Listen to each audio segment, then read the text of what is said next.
Révérend, vous sortez d'une grande cérémonie officielle. Ce qui nous étonne aujourd'hui, c'est que au début, c'est vous qui prenez la parole, vous avez prié.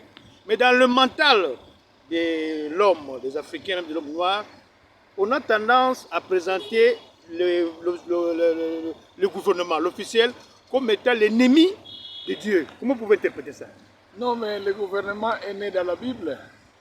Quand vous voyez après Noé, après le déluge, il y a eu le gouvernement humain. Et même parmi les alliances que Dieu a fait avec l'homme, il y a une alliance sur le gouvernement humain. C'est l'alliance qu'il a fait en Éden. Ça veut dire que le gouvernement dépend de Dieu. Parce que, comme il est dit dans la Bible, si l'Éternel ne bâtit la maison, ceux qui la bâtissent travaillent en vain. Et comme j'avais rappelé dans la salle que la Bible ou la loi de Dieu doit primer pour que ça puisse marcher. Vous voyez, les choses ne marchent pas parce que notre gouvernement devrait être théocratique au lieu d'être un gouvernement laïque. C'est comme les États-Unis. Vous ne craignez pas qu'avec cette allure, parce que vous savez, on a connu aussi des croisades où des chrétiens se battent avec des musulmans.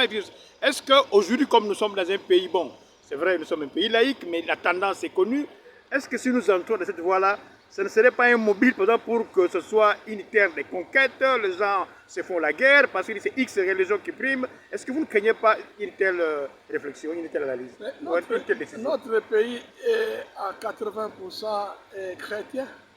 Nous avons plus de chrétiens que de musulmans. Je ne suis pas contre les musulmans.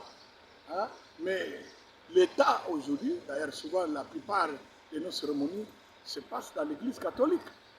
Donc nous chrétiens, nous primons sur les autres. C'est tout à fait normal que dans une cérémonie comme celle-ci, où il y a des chrétiens, que nous puissions prier notre Dieu.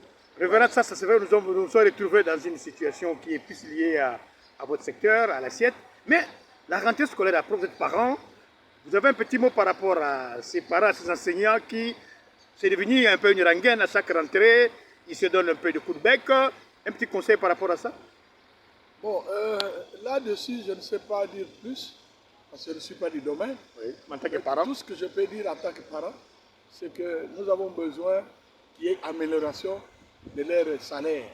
C'est tout à fait normal, parce que celui qui travaille doit manger. C'est tout, c'est ce que je peux dire là-dessus.